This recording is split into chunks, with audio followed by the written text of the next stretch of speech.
Bonjour, nous sommes la nouvelle année, donc le 1er janvier 2024. Voilà que l'année 2023 s'est terminée cette nuit. Euh, et nous sommes passés au 1 du 1 2024.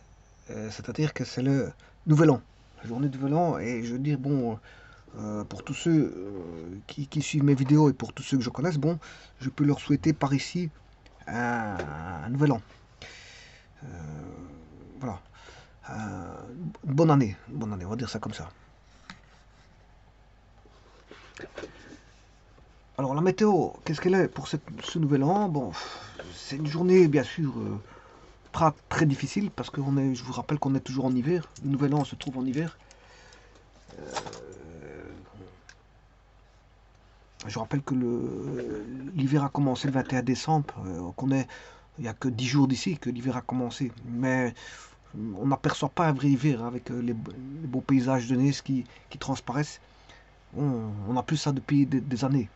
Et il y a des années d'ici, quand il y avait la neige, ça durait quand même voilà, quelques mois. Alors que maintenant, bon, quand il y a une tombée de neige, 2 jours après, il n'y a plus rien. Bon, ceci étant dit, je vais faire une vidéo très importante ici, qui va faire une liaison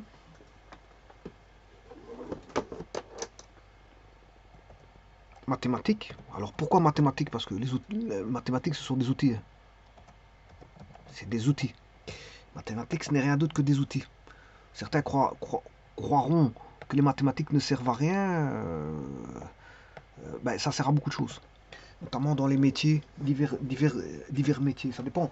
On peut avoir les mathématiques en tant que loisir, mais on peut avoir aussi les mathématiques en tant qu'outil à d'innombrables domaines, parce que c'est rien d'autre que des outils, les mathématiques. Alors bon, pour entrevoir comme loisir ou comme moyen, voilà, pour se forger l'esprit ou comme outil. Ben, bon, ici moi je vais l'utiliser en tant qu'outil et non pas en tant que loisir ou voire voilà, outils pour se forger l'esprit. Alors, les outils pour se forger l'esprit, il y en a beaucoup, hein. Il n'y a pas que les mathématiques, il y a aussi la logique, il y a beaucoup de choses. Il y a énormément de choses qui peuvent, je veux dire, développer l'esprit. Mais c'est vrai que les outils, les mathématiques restent aussi, je veux dire, un outil pour développer l'esprit, si vous voulez. Voilà,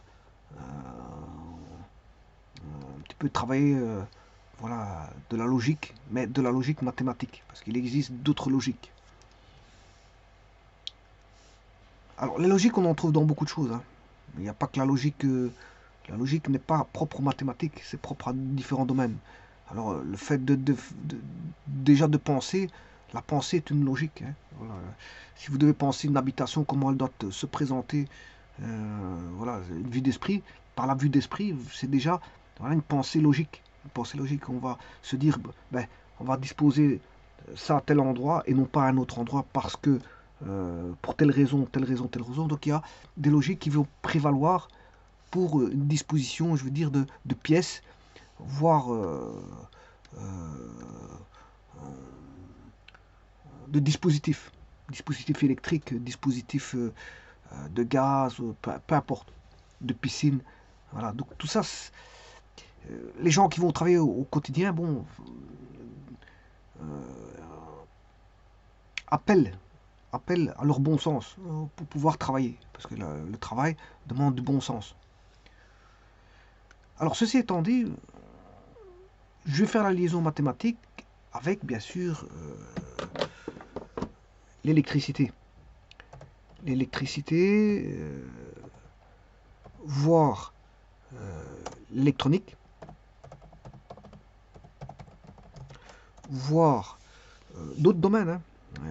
Pourquoi pas mécanique, mécanique, etc. etc. Bon. Donc, pour assembler tous les domaines, je dirais un outil mathématique qui va être très intéressant pour je vais rassembler tout ceci pour les automatismes.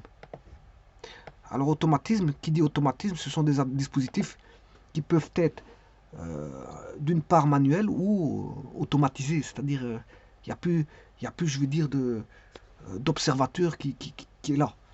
C'est-à-dire tout se fait de manière électronique, informatique, de manière robotique, de manière euh, par l'entremise d'automates et tralali tralala. Donc il n'y a plus un utilisateur qui est là. Donc c'est vrai que quelque part, c'est une main-d'œuvre en moins. Euh, mais c'est un dispositif électronique en plus. Voilà. Donc ici, je vais englober dans tous les domaines que vous voyez ici, et d'autres. Hein, d'autres. D'ailleurs, je vais mettre 3 petits points dans les automatismes.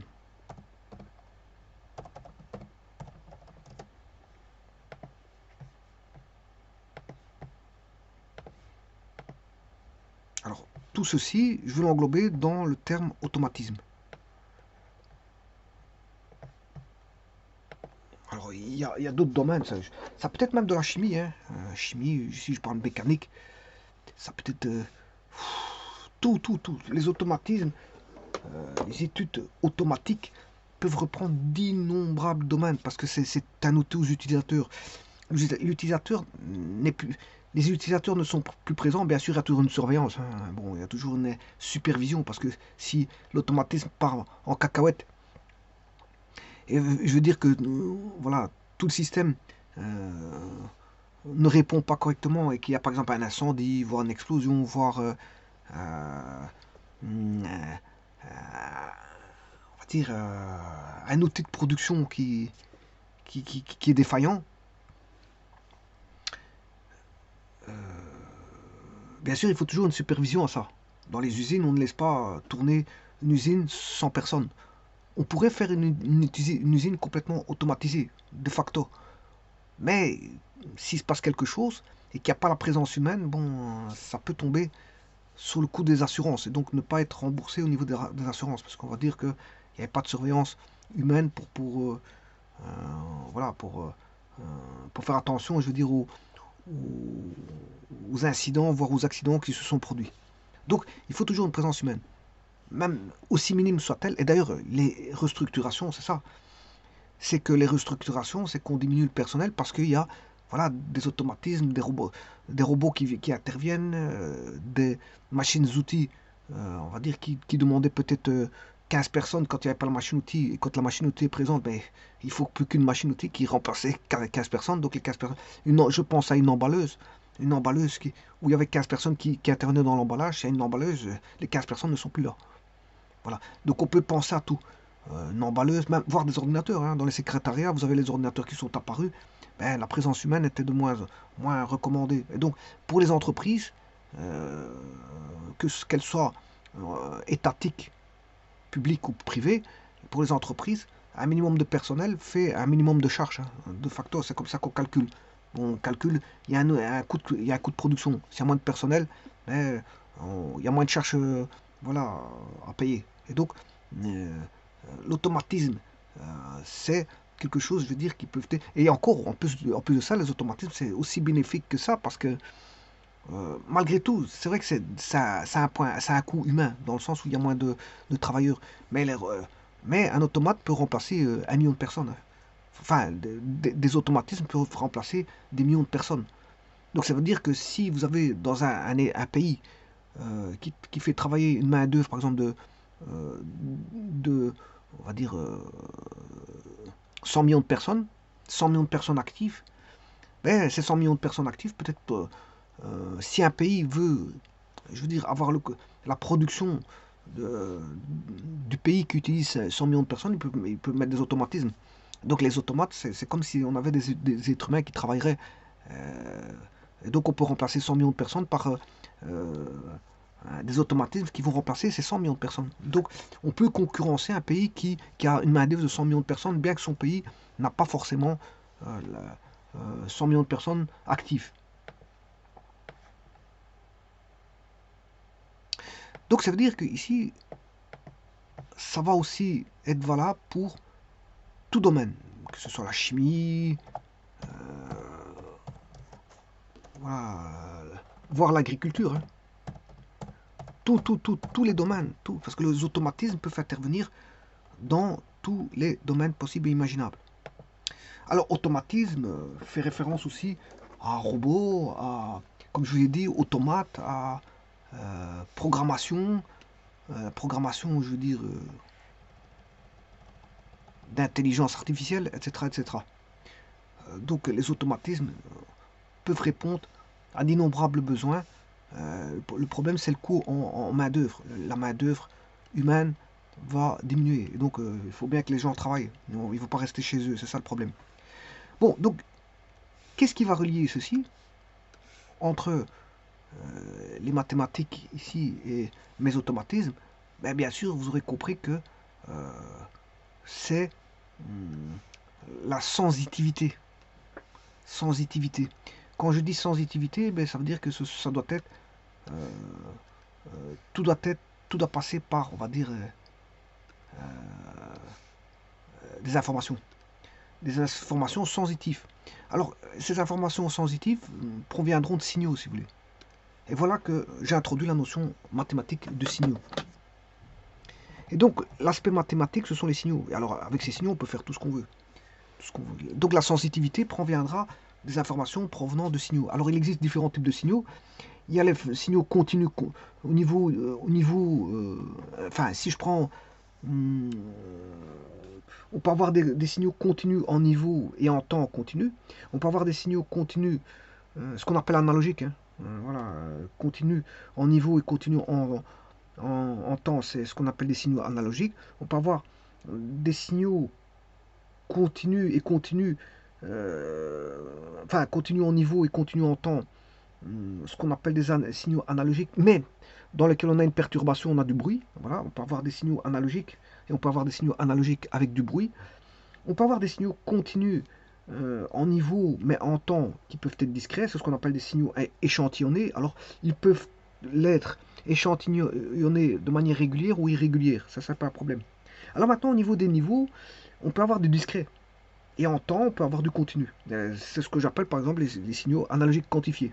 On peut avoir des signaux en niveau qui sont discrets et en temps qui sont continus, euh, comme ce que je viens de dire juste avant, c'est-à-dire des signaux analogiques quantifiés, mais à ces signaux analogiques quantifiés, on peut rajouter voilà, du bruit.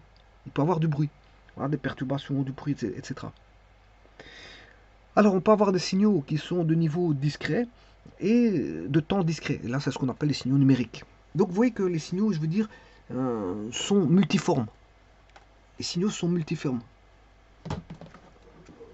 Alors c'est pour ça qu'on dit qu'il existe l'électronique analogique et l'électronique, voilà, des signaux numériques. Et il y a l'électronique échantillonnée. Donc vous voyez que suivant le type de signal qu'on va traiter, ben, on va traiter une électronique bien spécifique. Donc c'est le type de signal qui va faire en sorte qu'on va avoir un type d'électronique. Parce que les composants électroniques digitaux ne sont pas forcément ceux qu'on retrouve en analogique, hein. Un gros condensateur, vous n'allez pas retrouver des gros condensateurs en numérique. Voilà, on va dire ça comme ça. Des gros condensateurs très gros. Voilà, on va retrouver des petits condensateurs, etc., mais pas des trop gros. Voilà, parce que bon, si je prends une alimentation analogique, voilà, on a des gros condensateurs qu'on ne trouvera pas, je veux dire, en numérique. Parce que les numériques, c'est des petits signaux qui demandent, voilà, des petits condensateurs d'eau. Les composants d'un côté, et en plus de ça, si je prends un micro-P, mais le microprocesseur, c'est en numérique. Voilà, un additionnaire binaire, c'est en numérique. Voilà. Donc les composants numériques, ben, c'est du côté numérique. Les composants analogiques, c'est du côté analogique. Alors il y a des composants qui vont être aussi bien numériques qu'analogiques. Je pense à des petits condensateurs, des petites résistances, etc. Tralali, tralala. Voilà. Ceci étant dit, donc avec ces signaux, qu'est-ce qu'on peut faire? On peut faire une multitude de choses. Les additionner, intégrer, dériver, soustraire, les comparer, tralali, tralala. Et grâce à ça, une fois qu'on a des signaux qui sont prélevés par rapport à un environnement, par rapport par exemple, on, on les a prélevés, et on peut les changer de nature. Si c'est un signal mécanique, on peut rendre un signal électrique, de tension, de courant. Voilà. Comment? Ben, par voilà, un transducteur. Un transducteur qui va convertir le signal mécanique en signal électrique. Voilà, un transducteur. Maintenant, on peut aussi avoir un capteur qui va capter une information, voilà, et qui va le transformer en électrique. On capte une information de quelle que soit sa nature, et le transformer en signal électrique. Donc, on a des signaux. Donc, l'aspect mathématique, ici, c'est l'aspect signal. L'aspect mathématique des choses, c'est l'aspect signal. Et puis, bien sûr, quand on fait des traitements sur les signaux, on fait des traitements sur les signaux. Et donc, ces traitements peuvent être des sommes, des soustractions, mais on retrouve assez souvent des multiplications. Des multiplications. On peut avoir des multiplications. Et la difficulté provient justement de cette multiplication de signal. Vous allez voir pourquoi. Alors maintenant, voyons voir les choses de plus près. Quels sont les outils mathématiques qu'on va voir? Bon, on en a beaucoup. On a les fonctions. Alors, déjà, on peut avoir des fonctions. On peut avoir des fonctions à une variable. Bah, voilà, la mathématique, vous nous apportez les fonctions à une variable. Les fonctions à plusieurs variables. x1, x2, etc. Donc ici, c'est multivariable. Donc là, c'est monovariable, une seule variable. Et ici, c'est multivariable. On pourra jouer avec des vecteurs à ce moment-là. Si c'est multivariable, on pourra jouer avec des vecteurs. Alors, on peut avoir aussi des fonctions spéciales, c'est-à-dire des fonctions qui, on va aller de la variable r vers des complexes. Mais on peut aussi avoir des fonctions de z dans z. Je ne sais pas pourquoi je mets z. Z est un complexe. De z, je peux avoir des fonctions à la variable réelle qui va dans C et des fonctions à la variable complexe dans les complexes. Donc ce sont des fonctions complexes, si vous voulez. On a des fonctions complexes. Et justement, les complexes, c'est un outil mathématique de grande envergure pour les automatismes. Et c'est ça qu'il faut comprendre ici. C'est pour ça que je fais cette vidéo. C'est de voir, voilà, ce traitement des complexes. Comment il peut être abordé, notamment si je dois faire une multiplication de signal. Je m'excuse. Là, supposons, attention que le signal que je vais rentrer en multiplication peut être de toute nature. C'est ça qui forme la complexité du signal. Enfin, qui forme la complexité, c'est que la multiplication que je veux faire avec un système, voilà, pour avoir une réponse, hein, le tout c'est d'avoir une réponse à ce signal. Hein, j'ai un système qui répond, voilà, je lui fais rentrer un signal d'entrée, et je regarde sa réponse. Donc en fait, je regarde ce signal de sortie. Je regarde comment va être la sortie par rapport à une entrée de signal. Donc, ce qu'on appelle la réponse. Donc, j'aurai un signal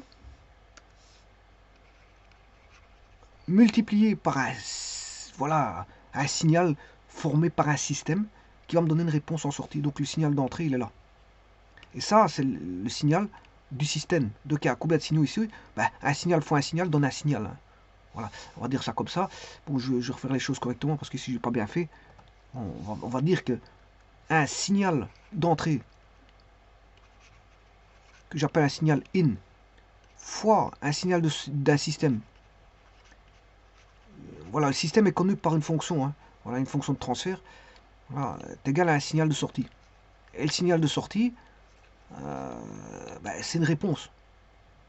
C'est la réponse. C'est la réponse au signal d'entrée, ici. Connaissant, bien sûr, le système, ici. Bien sûr, il y aura probablement les perturbations. Il y aura des perturbations. Hein. Voilà, par exemple, si vous prenez un réservoir, que vous le remplissez avec une vanne, ben, s'il y a des pluies qui vont venir remplir le réservoir, c'est une perturbation positive. Parce que, bon, c'est vrai que, bon, si vous avez une nappe qui diminue, on aime bien d'avoir de la pluie hein, qui vient remplir cette nappe de phréatique. Mais maintenant, quand on a un réservoir vous mettez de l'eau au travers d'une vanne et qu'il y a de la pluie qui vient s'insérer dans le réservoir, ben c'est considéré comme une perturbation. Parce que c'est pas quelque chose que vous avez commandé. Voilà, c'est quelque chose qui intervient, qui n'a rien à voir avec votre commande. D'où, ici, qu'est-ce qu'on appelle perturbation? Ben c'est quelque chose qui n'a pas été commandé. Voilà, tout ce qui n'est pas commandé, qui vient, bien que ce soit positif, hein, parce que quand même, une perturbation, si vous avez de l'eau qui vient des pluies dans le réservoir, ça remplit votre réservoir. Donc c'est quand même positif, mais c'est une perturbation qu'on n'attendait pas, c'est ça qu'on va dire. Alors qu'une nappe phréatique, s'il y a des pluies, c'est une perturbation, les pluies, mais c'est bon pour les nappes phréatiques, c'est une perturbation positive. Voilà, c'est positif qu'il pleut. Alors pour certains, c'est pas positif parce qu'ils n'aiment pas les pluies, ils n'aiment pas quand il fait mauvais, mais il y en a qui, les agriculteurs, ils attendent que les pluies qui pluent. Maintenant, trop de pluie, ça ne va pas non plus. Il faut voilà, une normalité dans les pluies. Voilà, on va dire ça comme ça. Alors maintenant, on va s'intéresser ici au signal d'entrée. Au signal d'entrée. Euh, alors, l'astuce dans tout ça, c'est que bon, quand on commence à faire des études d'électricité, ou voilà, on voit les choses simplement. Alors, on voit les choses simplement, c'est-à-dire, on commence par des circuits simples. Je vous le dis tout de suite. Alors que si vous faites un signal in fois un signal d'un système, c'est déjà plus compliqué. C'est déjà plus compliqué. Mais maintenant, si vous étudiez un circuit simple, alors, qu'est-ce qui est circuit simple? Ben voilà. Ben, si le signal in est une sinusoïde pure, si le signal d'entrée est une sinusoïde pure, ou une cosinusoïde. Quand je dis sinus, c'est sinus, cosinus, voire vous pouvez rentrer une temps, ouais, une sinus, cosinus, on va dire sinus, cosinus. Sinus, sinus x, y égale sinus x, y égale cosinus x. Alors, ça, bien sûr, c'est mathématique. Hein. Mais en électricité, vous avez y égale une amplitude sinus oméga t. C'est un signal temporel, donc comme je l'ai dit, analogique. Parce que je veux dire, le niveau, il est continu, et le temps, il est continu. Voilà, plus phi. Là, c'est un déphasage. Donc là, c'est le déphasage. Ça, c'est le temps. Et ça, c'est la pulsation. La pulsation, c'est 2pi fois la fréquence. C'est égal à 2pi. La fréquence, c'est l'inverse de la période. Voilà. Et ça, c'est l'amplitude. Voilà. Alors, vous allez définir un signal non plus mathématique pur, mais un signal adapté à la physique du système. C'est-à-dire, vous allez rentrer un signal avec une source alternative. Voilà, vous avez mis une source alternative pour avoir ça. Vous avez mis une source alternative. Alors maintenant, je vais aller chercher les circuits les plus simples en courant alternatif. Voilà, donc ici je vous rappelle qu'il y a une fréquence. Hein. Puisque c'est un signal alternatif, il faut une fréquence. Donc supposons que je mette un kHz ou peu importe, avec une amplitude voilà, de 20 volts sur 1 kHz, voilà, par exemple. Voilà, vous pouvez modifier. Bien sûr, c'est une source d'alimentation variable. Vous pouvez la faire varier comme vous voulez. Donc c'est variable en fréquence. Vous pouvez mettre 100 Hz, 1 MHz, peu importe, pour autant que la source le permet, parce que bon, je veux dire, il faut acheter des sources qui permettent d'aller, qui a une bande passante. Voilà, il faut que ce que vous allez mettre comme fréquence ben, soit possible. Alors ce que vous allez mettre comme amplitude soit possible. 20 volts, 40 volts, 50 volts, 100 volts, voilà, ça dépend de la source que vous allez acheter. Alors à partir de là, on peut créer, on a une source d'alimentation alternative. Ben, qu'est-ce qu'on peut faire comme circuit simple? Ben, le plus simple qu'on peut avoir, c'est une résistance. Alors pourquoi une résistance? Ben, parce qu'une résistance, il n'y a pas de déphasage. Si vous mettez une résistance, il n'y a pas de déphasage. Ça, c'est un interrupteur. Hein. Si vous mettez une résistance, il n'y a pas de déphasage. Maintenant, si vous mettez une self, vous avez un déphasage. Si vous mettez un condensateur, vous avez un déphasage. Alors, si c'est une self pure, c'est 90. Si c'est une self, un condensateur pur, c'est 90 aussi. Mais il y en a un qui est 90 degrés en avant et l'autre 90 degrés en retard. Par rapport à quoi je vais le voir. Voilà. Donc ici,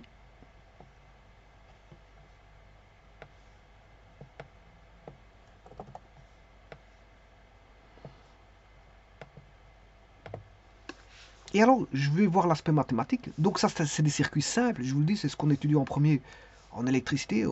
C'est la première chose qu'on étudie. La résistance, la self. Alors, on peut les mettre en série, on peut les mettre en parallèle. Alors, les équations ne sont pas les mêmes. Je vous le dis tout de suite. Si c'est en série, parallèle, etc. Alors là, il n'y a pas de déphasage. Donc, on sait bien que U, là, je vais mettre ici, je vais l'appeler E, la force électromotrice E. Là, si vous fermez le circuit, il y a un courant qui va passer. Donc on aura E de t, qui est un signal sinusoïdal, est égal à R fois I de t. Et I de t est sinusoïdal aussi. Voilà, R fois I de t. Voilà.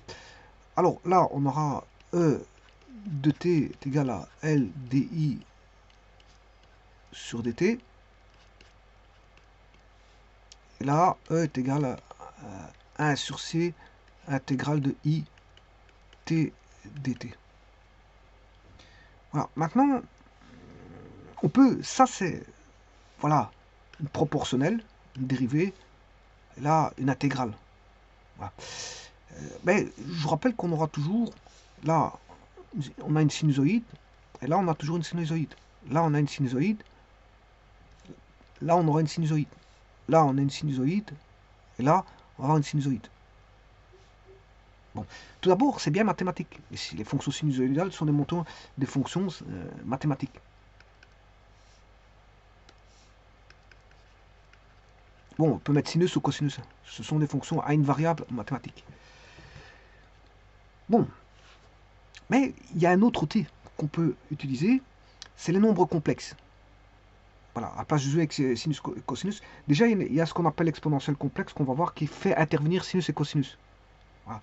Mais c'est ça que je veux parler. Je veux parler d'exponentielle complexe. Je vais en arriver à l'exponentielle complexe parce que quand je parle du signal ici qui est compliqué, on peut avoir un signal compliqué, voilà, qui est une fonction composée de sinus et cosinus. Et la plupart des signaux sont des compositions de sinus et cosinus. D'ailleurs, c'est ce qu'on appelle les séries de Fourier. On a les séries de Fourier. Toute fonction peut être décomposée en une somme de sinus et cosinus. Voilà, c'est ce qu'on appelle les séries de Fourier. Donc, on peut intervenir ici avec une série de Fourier pour toute fonction. Et donc, ça, c'est quoi un aspect mathématique? C'est un aspect mathématique. Bon, maintenant, on ne voit pas les séries de Fourier dès le départ, pour des circuits simples. On ne voit pas l'exponentielle complexe pour les fonctions simples. Alors pourquoi ne les voit-on pas? Je vais justement expliquer ce cas de figure-là. Pourquoi ne les voit-on pas au départ? Mais ici, comment on joue avec ça? On ne va même pas jouer avec des proportionnels dérivées intégrales ici. On va le faire avec des vecteurs de Fresnel. Bon.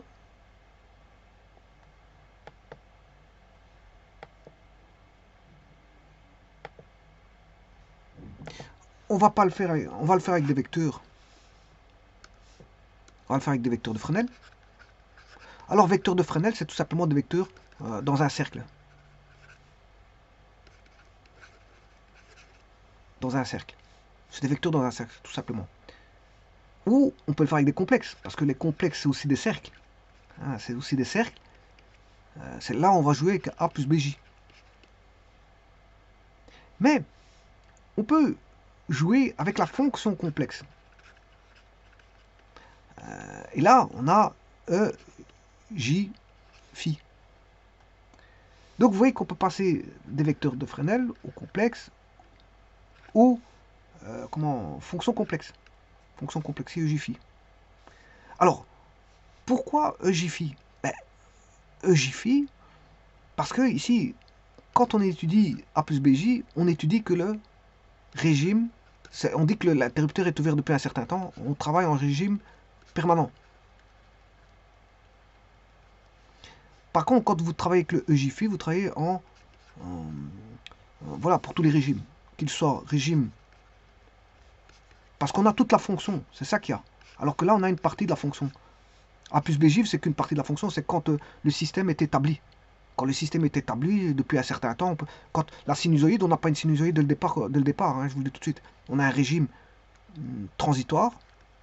Voilà, parce qu'il faut, quand vous commutez l'interrupteur, avant d'avoir la sinusoïde, vous avez une exponentielle. Puis après, vous avez les. Voilà. Et quand vous travaillez avec A plus BJ, c'est parce que le système est établi comme ceci.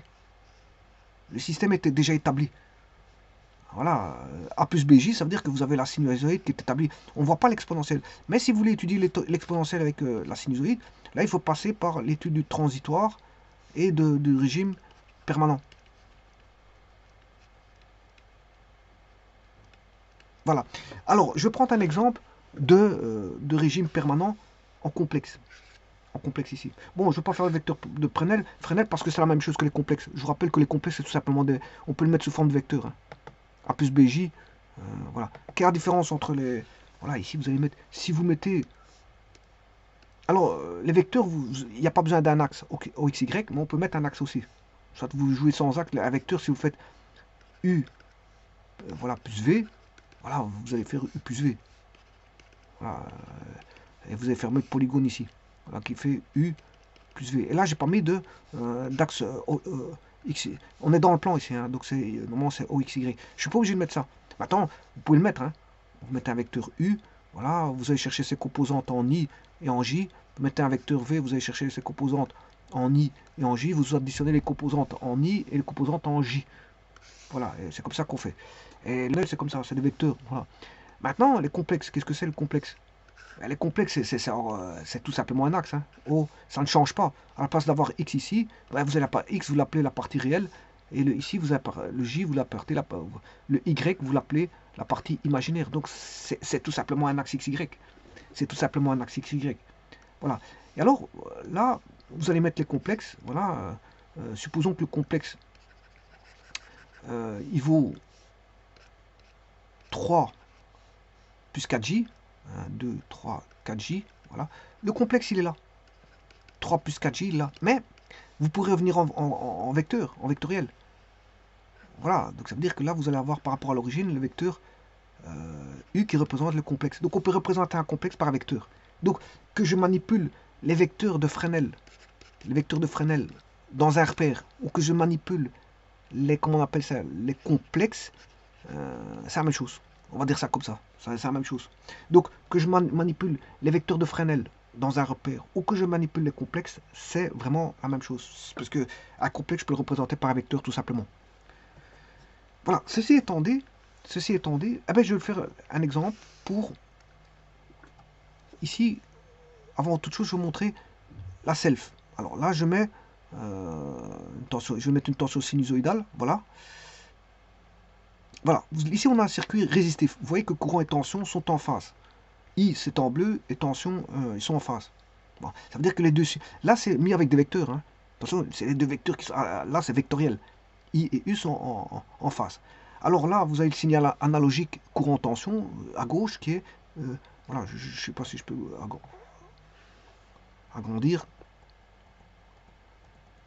Voilà.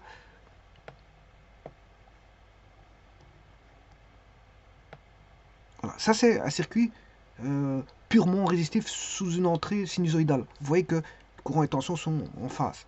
Alors on le représente par des vecteurs qui sont mis voilà, en phase. Mais le courant est ici, il est plus petit. Ils ont indiqué un courant en amplitude plus petit que la tension. Bon, maintenant ici, c'est la self. La self, qu'est-ce qui se passe? Le courant est en arrière par rapport à la tension de pi demi. Attention que c'est une self pure. C'est une self pure. Voilà, c'est une self pure. Le courant est décalé de 2 pi demi par rapport à la tension. Alors, vous pouvez le voir avec les vecteurs à droite. Vous pouvez le voir avec les signaux U et I mis voilà, par rapport à... Bah, c'est des signaux voilà, analogiques. Hein. Bon, en fonction du temps, le niveau il est continu et le temps il est continu. Voilà, donc je veux dire, on va dire, c'est un signal purement analogique. Il n'y a pas de bruit, hein, parce que si je devais dessiner avec du bruit, je mettrais toutes des petites...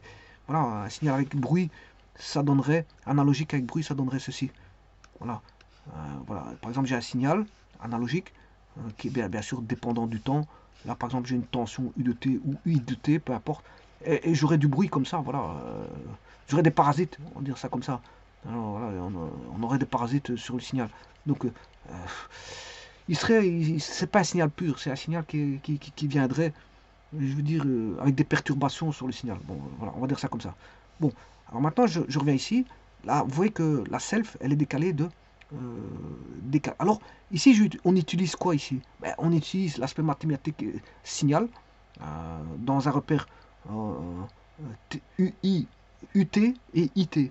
Voilà. Et on utilise aussi des vecteurs de Fresnel.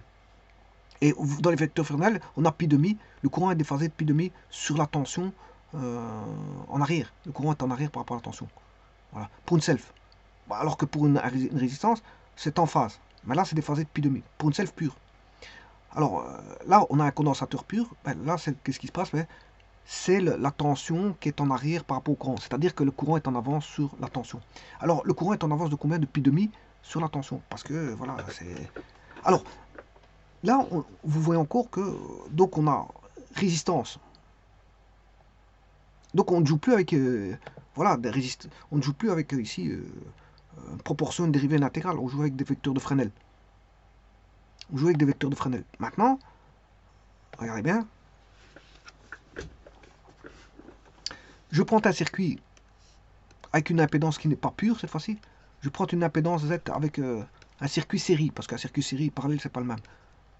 Et là, je vais mettre, on va mettre une impédance. Donc l'impédance est constituée d'une résistance et d'une réactance selfique,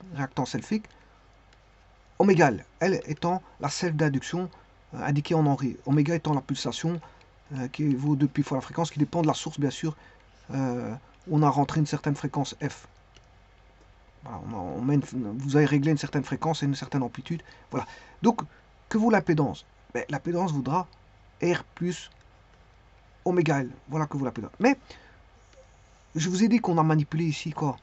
Un signal temporel, U et I, qui sont temporels, c'est analogique, et vecteur de Fresnel. Mais le vecteur Fresnel, je vous ai dit qu'on peut retomber sur les vecteurs.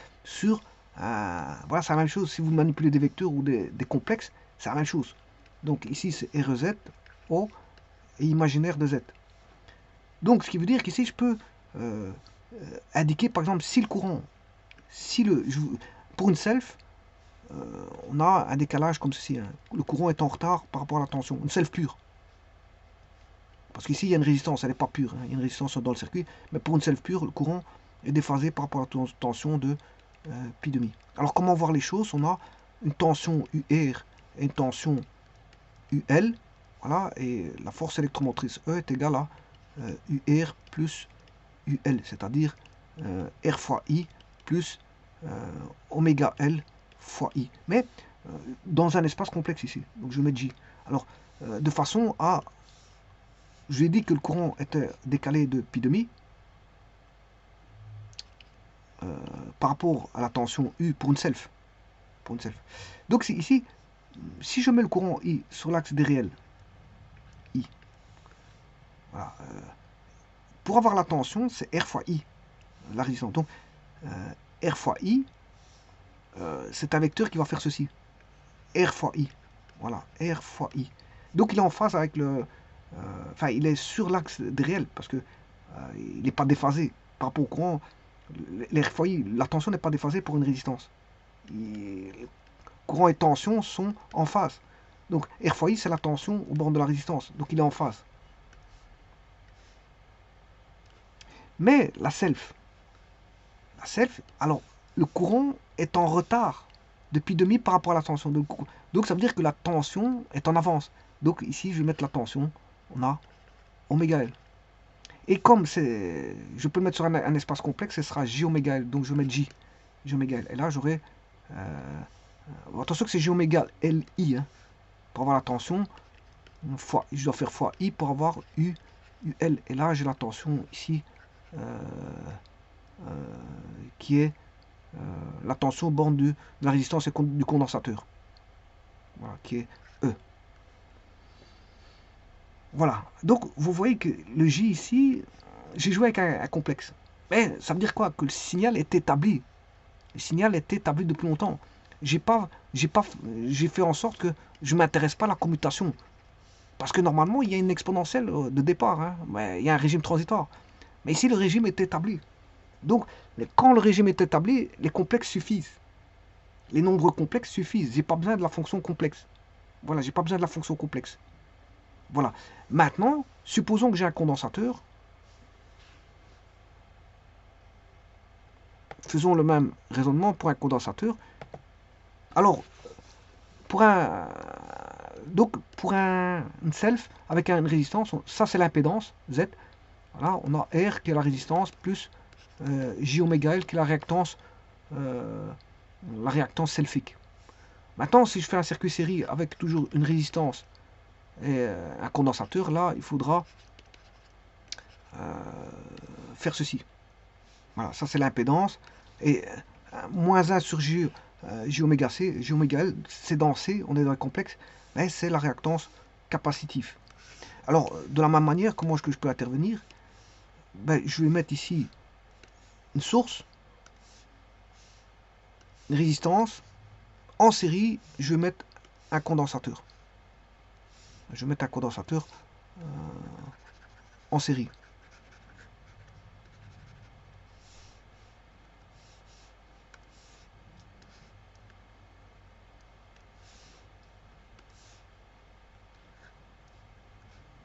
Alors si je ferme le circuit, là j'ai une force électromotrice bien sûr purement alternative, elle est pure, cosinusoïdale ou sinusoïdale, peu importe, on s'en fout. Bon, le régime est établi depuis longtemps, donc on n'a pas d'exponentiel dans ce cas-ci, donc je peux jouer avec les complexes. Je peux manipuler les complexes, je peux mettre les complexes, je peux mettre tout dans un arbre. D'ailleurs, c'est ce que j'ai fait ici. Ici, j'ai bien mis un J. Et maintenant, là, le J, ben, vous voyez tout de suite que un J, ça veut dire que si vous avez le courant ici, ben, la tension est J oméga L, puisque le J, il est comme ceci. Hein, ben, il est décalé de pi demi. La self est décalée, enfin la tension au banc de la self est décalée de 90 degrés par rapport au courant. Alors, voilà. Maintenant, j'ai pas mis la résistance ici, mais voilà. Bon, ça se passe comme ça. Maintenant, faisons la même chose pour une self. C'est R plus U. Voilà. On a la force électromotrice E on aura UR plus UC. Alors ça, c'est la résistance, ça, c'est le condensateur. Là, on a UC. Alors, la force électromotrice E voudra, ici, qui est ici, voudra UR plus UC, c'est-à-dire R fois le courant de passage qui va passer ici, I de t qui est sinusoïdal, hein, voilà, qui sera en phase ici, courant et tension seront en phase pour la résistance, mais là, il y aura un déphasage. Donc, ce déphasage, c'est moins 1 sur moins.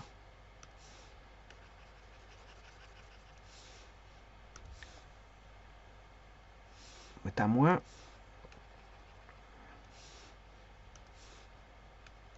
Moins, on va dire 1 sur J oméga C. Alors, là, vous mettez votre axe complexe, la partie réelle de Z, la partie imaginaire de Z. Vous mettez toujours votre courant suivant, pour avoir une origine, hein, une origine polaire, on va dire, pour avoir une origine polaire, vous mettez le courant comme ceci, bon, c'est votre origine polaire, donc ça veut dire que R fois I il est en phase, vous allez avoir R fois I comme ceci, avec un vecteur comme ça, ou un réel, c'est un vecteur ou un réel, peu importe. Ici je mets en vecteur qui représente un complexe, hein, parce que R fois I va donner un complexe, enfin un réel, hein, une partie, parce qu'il y a une partie réelle, il n'y a pas de partie imaginaire ici, parce que justement il n'est pas déphasé.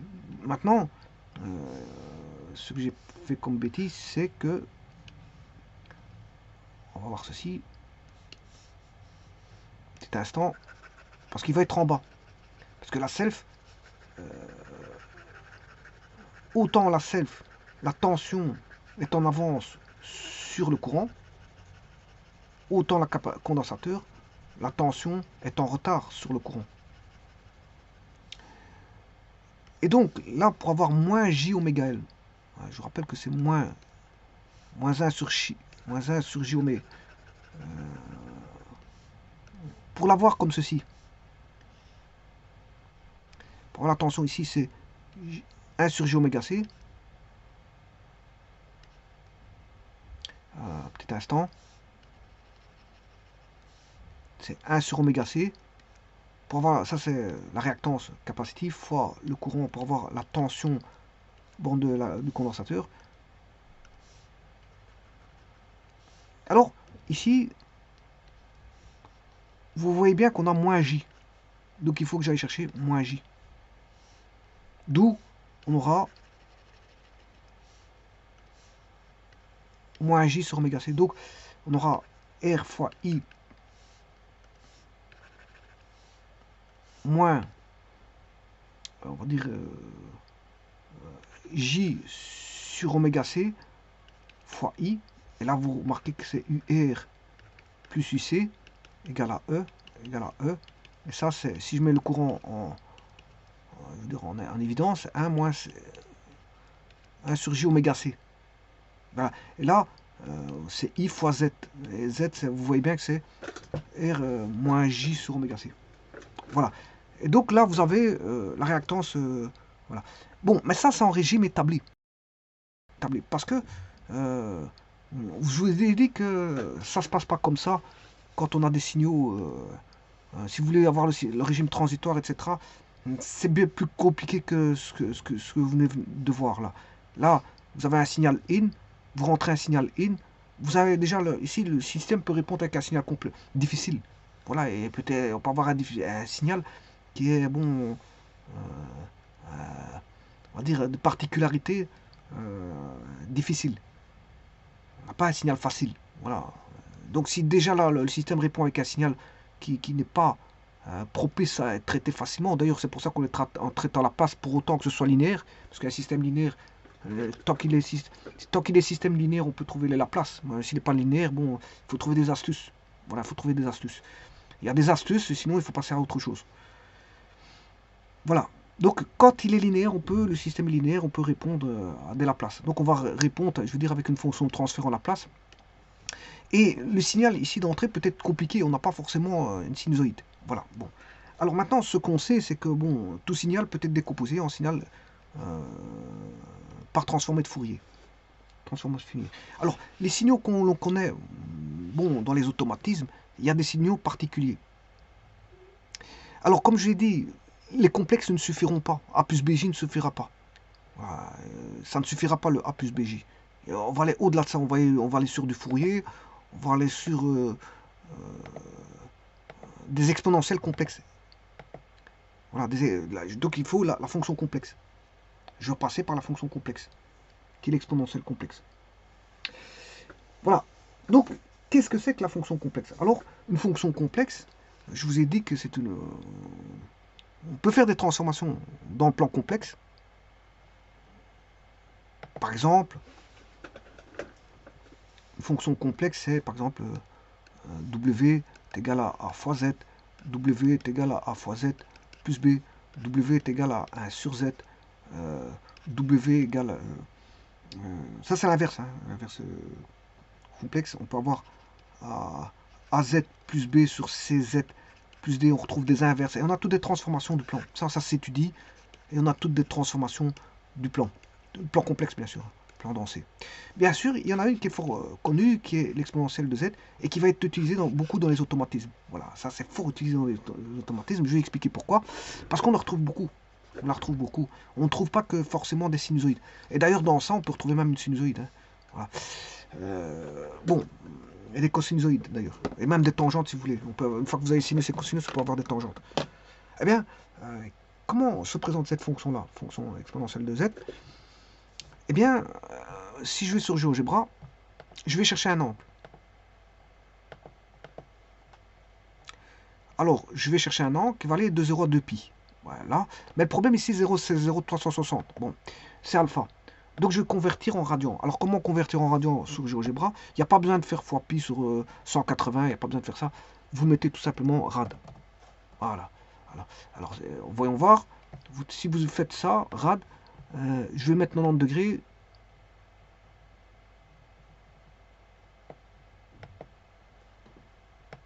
Normalement, un 90 degrés, c'est 1,57.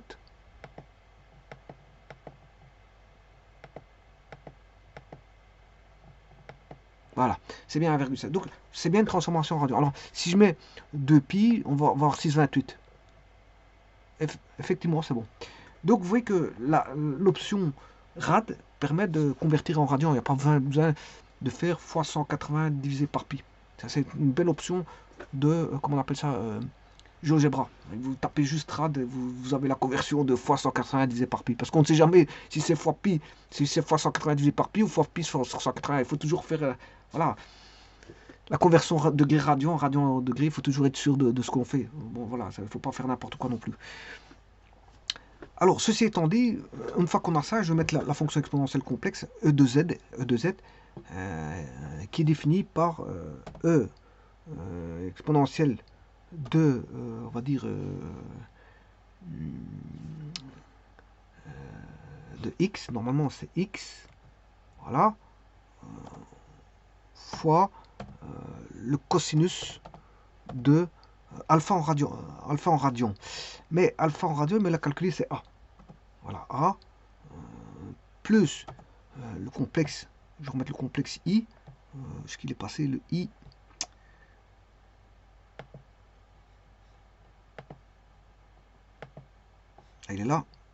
I fois sinus de A. Donc c'est tout simplement une exponentielle fois un nombre complexe, dont l'argument est A. L'argument c'est A. Voilà, c'est une exponentielle. Voilà. Si je fais ça, bon, qu'est-ce qu'il m'a fait? Il m'a rien fait.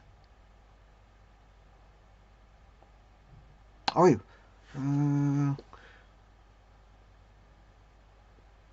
Il m'a rien fait.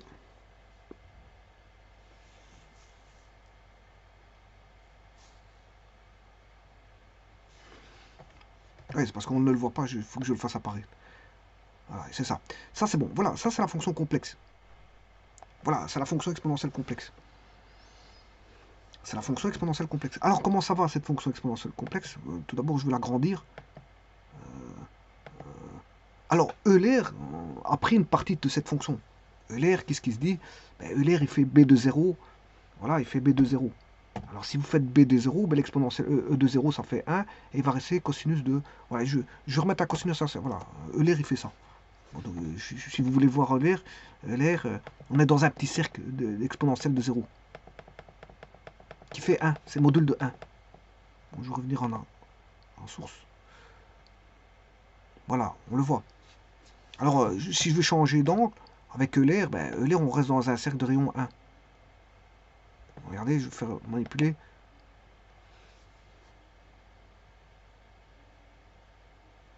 Voilà. Donc ça, c'est Euler. C'est la fonction d'Euler.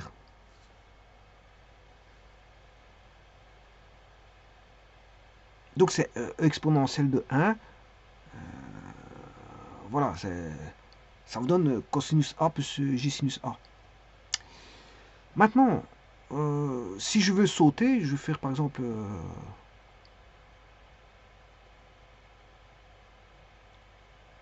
E de 1, je vais sauter sur le deuxième cercle. E de 1, je vais sauter sur le deuxième cercle. Attention, ici, on va faire E de 1. Voilà. Enfin, c'est pas E de 1, c'est B de 1. Voilà. Là, on est sur le deuxième cercle. Voilà, c'est un Euler, si vous voulez, avec E exposant 1. C'est E de x avec E exposant. C'est une fonction complexe. Hein. Là, on est bien dans une fonction complexe. Donc, vous voyez que Euler, c'est un cas particulier. C'est E égale E. La norme vaut 1. La norme vaut 1 pour Euler. C'est-à-dire qu'on a pris x égale 0. Alors maintenant, là, on n'est plus dans Euler. Hein. C'est un cas particulier. Là, on n'est plus dans Euler parce que le module, il est dans un autre cercle. Dans un autre cercle. Alors maintenant, je vais faire B de 2. Je vais être sur le troisième cercle.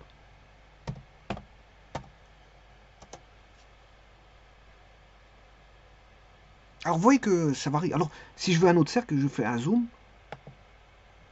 Je vais faire B de 4. Non, je vais aller en plus petit.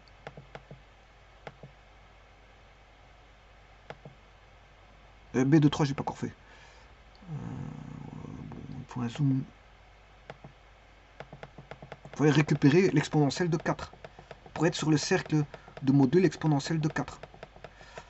Alors, pour ça, je vais réduire encore. Il a du mal à... À mon avis, c'est parce qu'il fait ses calculs. J'ai du mal à faire un zoom. Ah, je fais un zoom plus, il faut un zoom moins. J'ai autant de cercles que je veux, mais c'est des exponentielles. Voilà, de 1, exponentielle de 2. Les cercles représentent les modules de exponentielle de 1, de 2, de 3, de 4.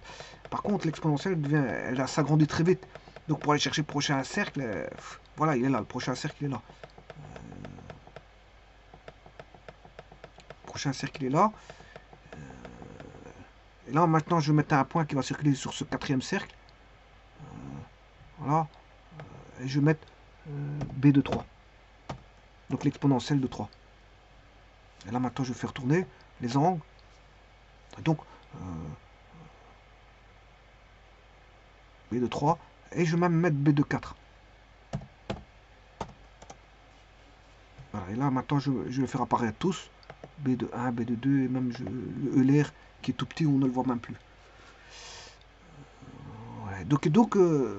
Ces points-là, ils sont tous alignés. Ils sont tous alignés du fait qu'ils ont le même angle. Simplement, ils n'ont pas le même module. Le module, c'est une exponentielle.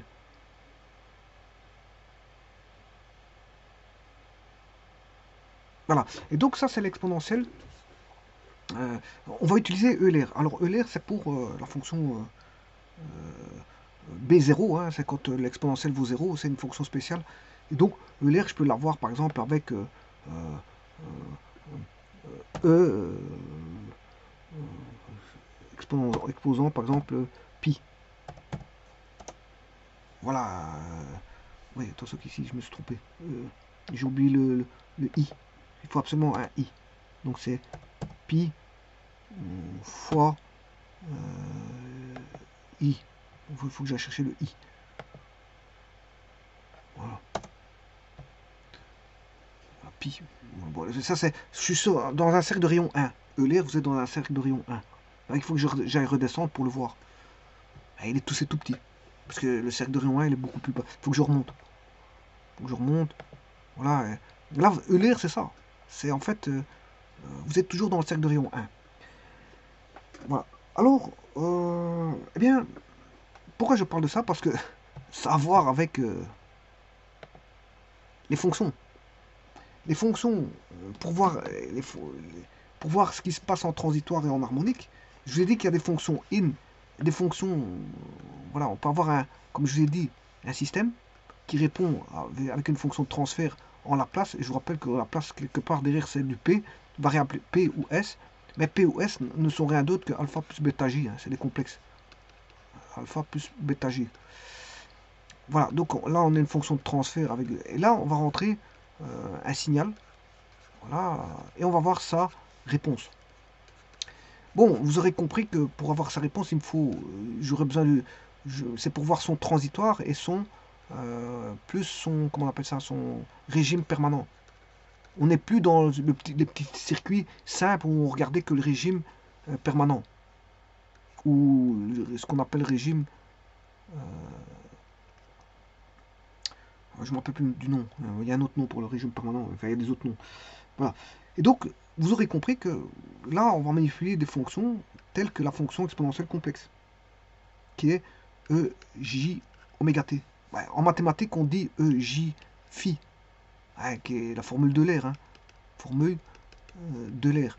Mais en électricité, c'est EJ oméga t. Voilà, c'est une fonction temporelle. Temporelle avec une pulsation. Oméga égale 2π fois la fréquence. Donc, sachant que la fréquence est égale à 1 sur t. Et la partie réelle, si je prends du Euler pur, c'est-à-dire de module 1, comme j'ai montré ici, voilà, en module 1, qu'est-ce que j'aurai? J'aurai la fonction EJ oméga t qui vaut A plus BJ, qui n'est rien d'autre que cosinus phi plus J sinus phi. Voilà. Et donc, si je prends la partie réelle de EJ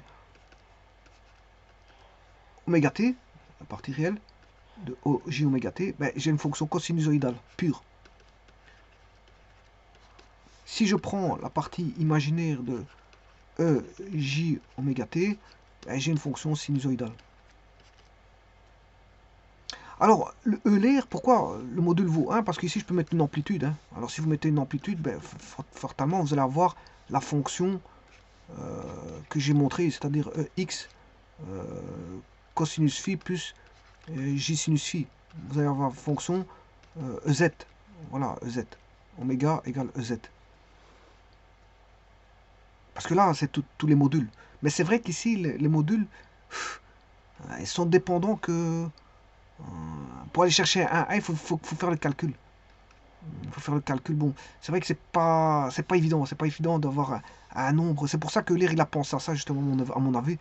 C'est pas évident d'avoir un nombre que l'on veut A. Parce que quand on joue avec une exponentielle, pour avoir un 3, avec une exponentielle, il faut que je fasse un traitement. Par contre, si je mets un module de 1, eh ben, ici, je peux mettre n'importe quel A que je veux.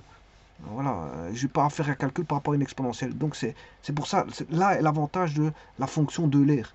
Là est l'avantage de la fonction, c'est que je peux mettre une amplitude que je veux. Je n'ai pas à recalculer par rapport à une exponentielle.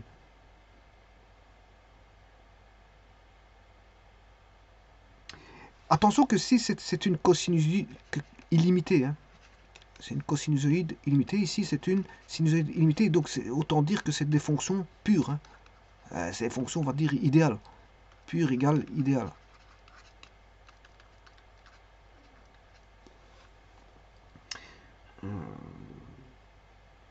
Et donc, si c'est idéal, ça n'a aucune réalité physique, puisque c'est. Mais ça a une étude, ça a un impact sur, on va dire, les études, on va dire théoriques, puisque c'est idéal.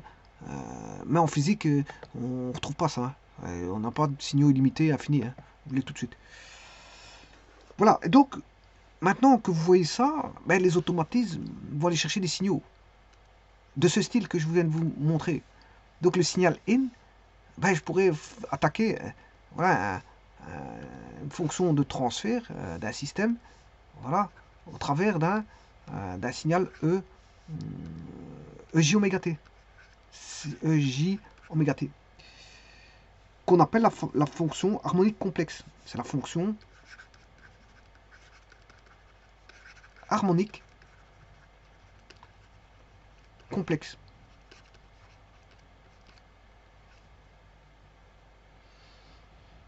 Voilà. Alors il y aura d'autres fonctions qui seront utilisées. On pourra avoir, à côté de ça, on pourra avoir l'impulsion de Dirac.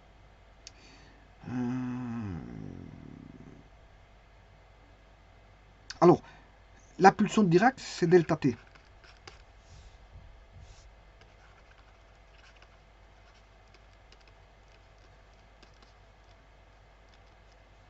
On pourra avoir aussi des fonctions telles que l'échelon unité.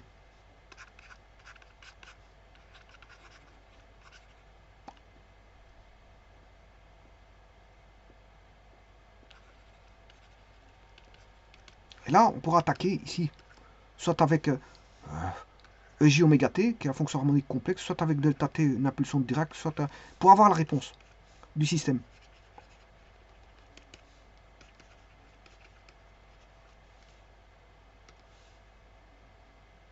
Alors, la fonction de Dirac, ben, c'est un signal qui est comme ceci, en fonction du temps. Voilà, l'échelon unité, c'est une fonction qui est, on va dire, comme ceci, en fonction du temps. Bon, et celui-ci, c'est des sinusoïdes, ou cosinusoïdes. Alors, si je prends la partie réelle, c'est une cosinusoïde. Hein. C'est un cosinus.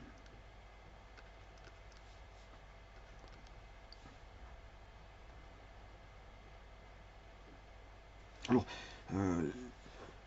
donc, l'impulsion de Dirac, ici, delta t,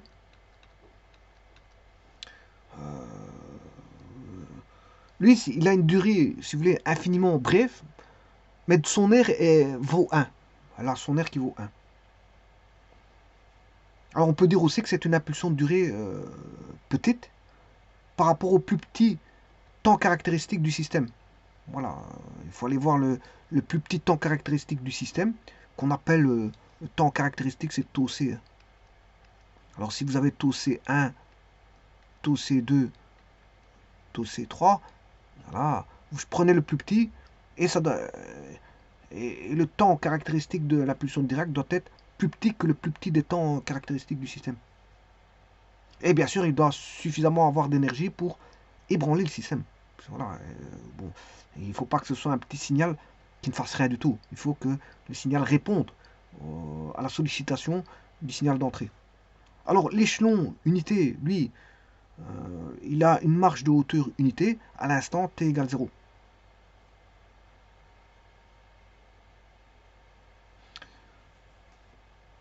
Alors qu'est-ce que ça a comme conséquence là, le gamma t?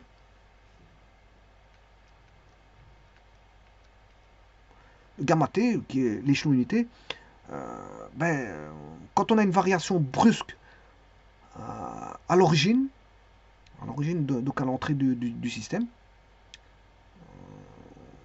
ben, ça doit introduire physiquement un changement de consigne rapide par rapport au plus petit temps caractéristique du système, tau C. Donc ça doit répondre très rapidement. Ça doit être une réponse, je veux dire, brève. Donc autant delta T doit être une impulsion suffisante pour pouvoir ébranler le système, autant l'échelon unité doit être, je veux dire, doit répondre vite. Voilà. Et donc ça, ce sont des signaux d'entrée déjà un peu plus, je veux dire, compliqués qu'un simple signal sinusoïdal. C'est normal que le signal sinusoïdal, on peut l'étudier avec du A plus BJ, puisqu'il est, on l'étudie en régime permanent. On ne regarde pas ce qui se passe en transitoire. Voilà, les complexes suffisent. Comment on appelle ça, les vecteurs de Fresnel suffisent. Les complexes suffisent. On peut étudier le signal. Je veux dire, d'un circuit RC en série, RC en parallèle, RL en série, RL en parallèle, RLC en série, RLC en parallèle, et tout ce qui est circuit, je veux dire, de composition mixte, RLC. Tout ça, on peut le faire avec des vecteurs de Fresnel.